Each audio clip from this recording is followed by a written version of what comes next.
Hello and welcome back to the Full Fat Podcast, almost entirely in 1080p. I'm joined by Charlie Lilly and Terry Merkin, and this week we got back out in the cinema again and we also watched The Bad Batch and the concluding part of The Clone Wars, Mystery of a Thousand Moons.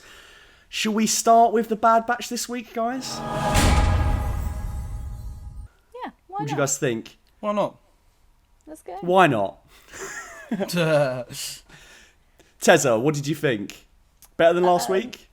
I thought the first half was quite weak. I was a bit bored. I was like, oh, it's just Omega getting lost on a new planet. Woo. But then when Fennec showed up, we had the chase. It was sick. It was pretty good. I'm really happy with the second half of the episode. Chazzabeast. I've you know, it's got that kind of story of, she's gone missing again. A very Mandalorian-esque in that sense of like, the child's gone missing. We need to protect the child. She's ran off in this busy town. But I did enjoy the action. I think it was cool to see it in that Blade Runner sort of Attack of the Clones-esque city that we had them chasing through. I thought that was really cool. Pantora. Yeah. We were saying, weren't we, Matt, that like it feels like every sci-fi thing has to have some sort of like riff on Pandora, don't they? Like every planet, they usually have some sort of planet. There's Or they just straight Borderlands up has just call Pandora, it doesn't Pandora. it? Yeah. We've of course got Avatar. Introducing Avatar. Terry just cut out for me there, so all I heard was Pan. Yeah, same. Like, I'm so sorry. I said, or they just straight up call it Pandora. That's true. Yeah. Oh yeah. Definitely. No, I agree with you guys pretty much. Like I groaned at the start of the episode when it had that Mandalorian setup of, we're running low on this thing with our ship and we're gonna have to land somewhere, and I was like, okay. But I did think the chase and everything with Fennec, to be honest, was pretty great. I'm glad that she's come in as an extra character, and I'm also wondering what other bounty hunters we might see. They announced Fennec, but I'm starting to get the feeling there might be some that are kept under wraps. Boba Fett is operating in this era. In Bad Batch.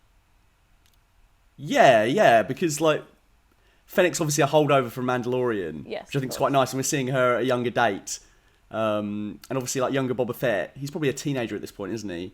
That's really about cool 3 years to after think. Attack of the Clones, isn't it? The end of the Clone Wars. So we could still see him. Well, I think that would be interesting. He does appear in season 2 of the Clone Wars, because season 2 of the Clone Wars is called Rise of the Bounty Hunters.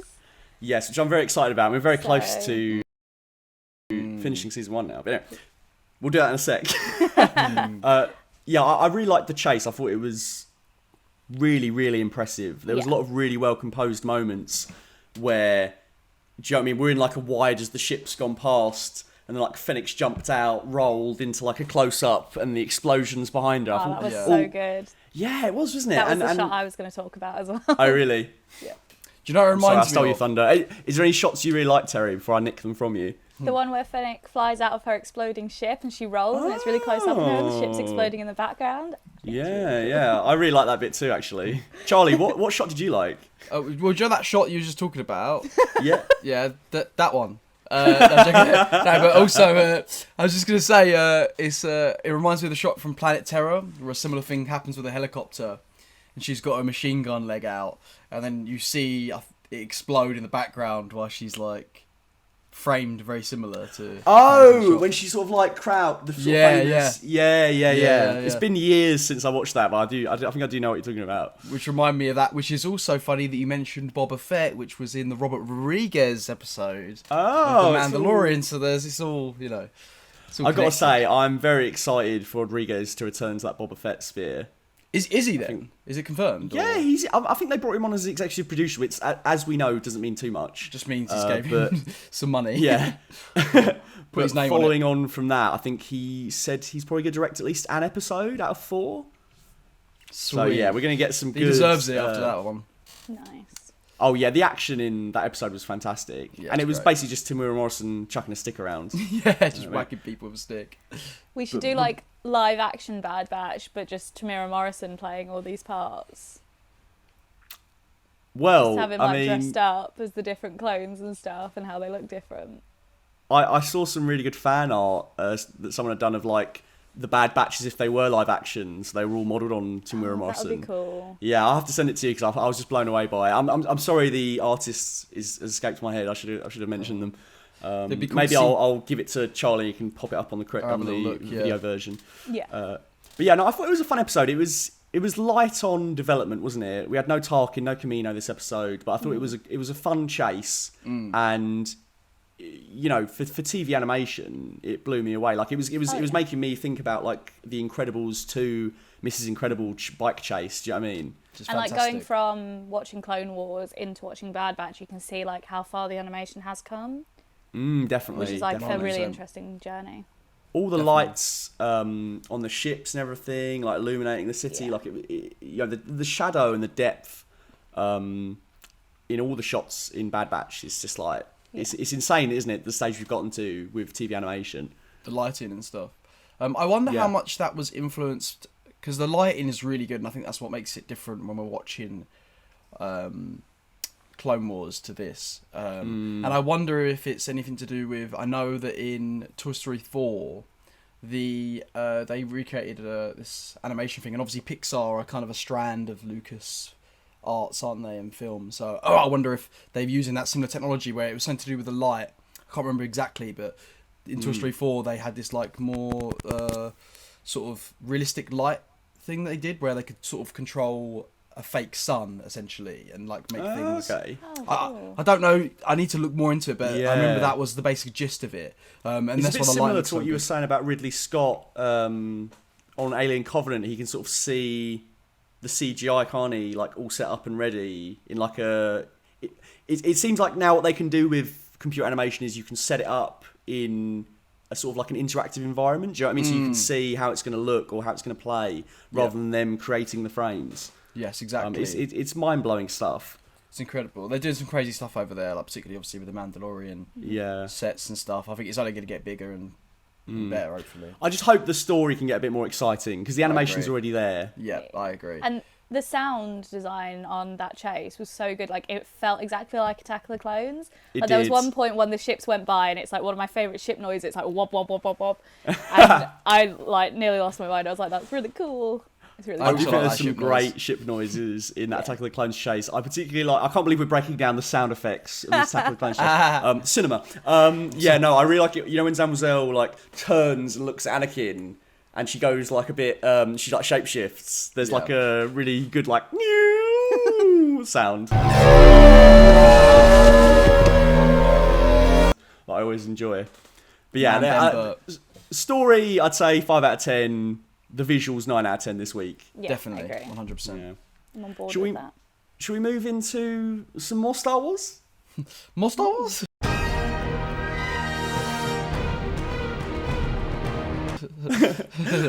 Clone Wars.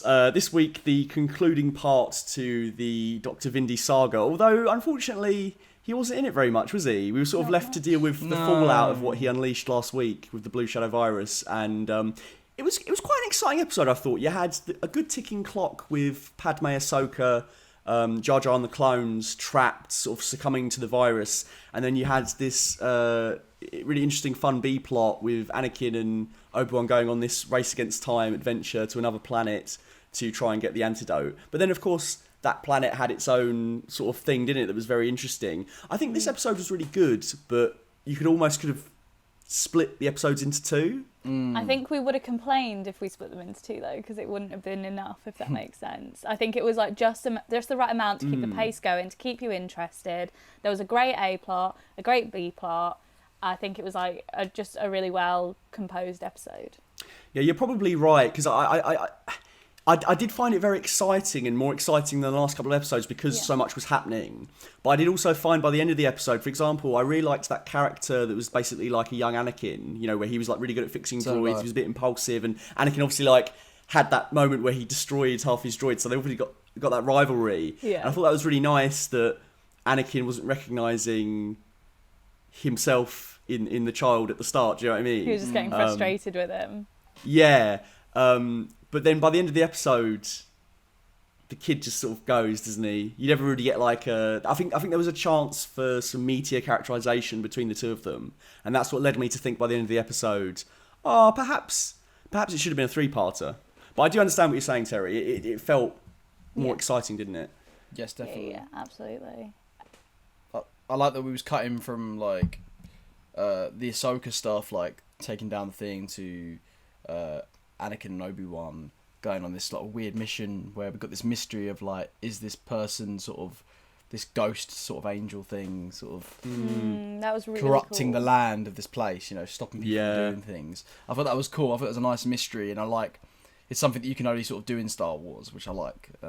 It was a nice mystery as well, because we were sort of saying to each other, "Oh, do we think it's going to be a guy up in the atmosphere trying to shoot down ships that leave, or is it a monster, perhaps?" And then it turned out to be a radar dish, which was still pretty exciting, because I loved the visual of all the yellow lines of electricity blocking them. Yeah, that was cool. Yeah, and I thought it was really cool that they can see them from the sky, because obviously if you're looking at the sky and you're just seeing all these lines, you're not going to go, oh, yes, a random energy field. I know what that is. You're going to be like, what the fuck is that? So it makes sense that they're like, it's, what do they call the god? I want to say Ryloth, but then Ryloth is a planet in the next few episodes.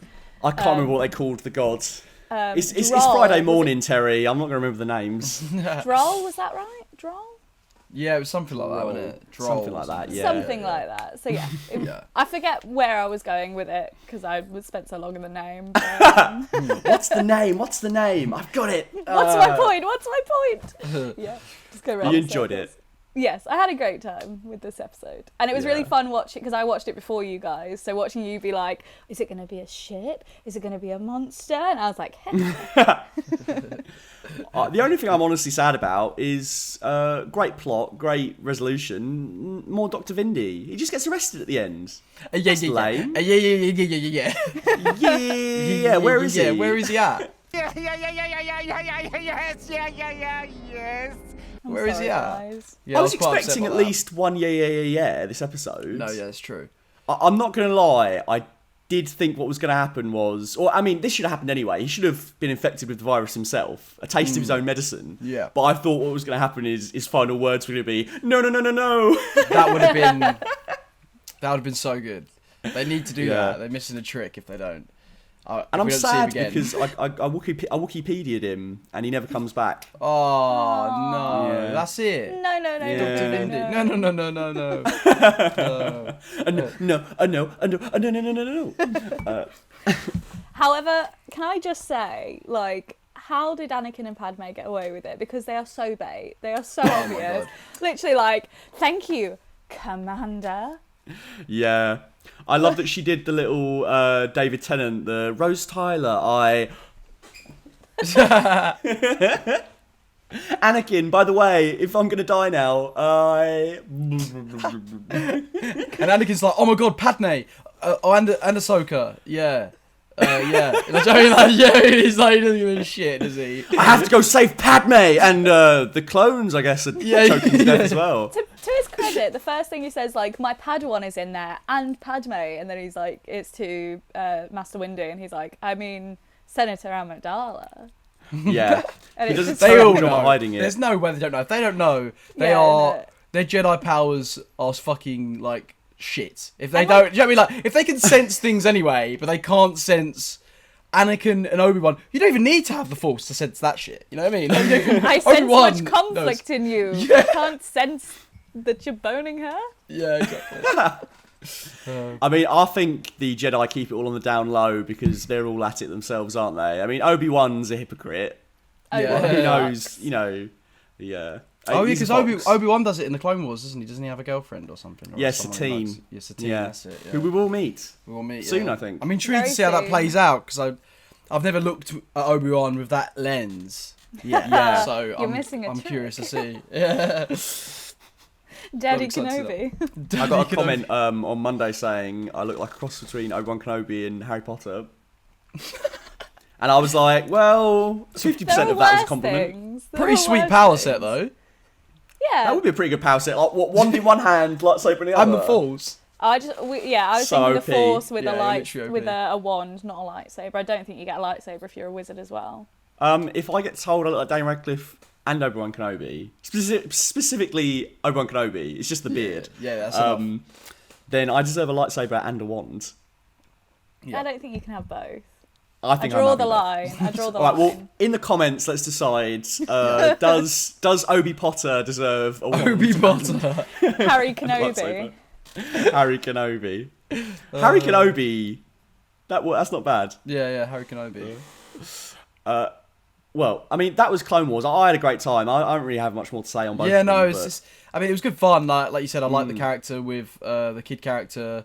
I like that he sort of paralleled with Anakin. I thought that was cool, like you said. But yeah, I mean, yeah, it was fun action stuff. I don't know what else to say, really. It is what it is. It is what it is. Yeah. I'm very excited for next week because it's the Ryloth 3-parter. Yes. We did want to do this week, but it's been a busy week, guys. It's been a busy week. Busy week. And then it's the finale, and then bang on season 2. So that's gonna be very exciting. Rise of the Bounty Hunters. Rise of the Bounty Hunters. Just the title alone gets me way more excited. I feel like because I did a little schedule for us so we can keep watching these episodes and know when they're coming out. So I feel like I know like what's coming up. Yeah, we haven't stuck to the schedule even in the first week. It's been a busy week. It's been a busy It has week. been. No, it's okay. I'm I was just shattered saying already, that and I feel like I it's have like a exhausting. weird like sense because obviously I read all the bios for the episodes. I have like a weird sense of what's coming, which is really I see. exciting.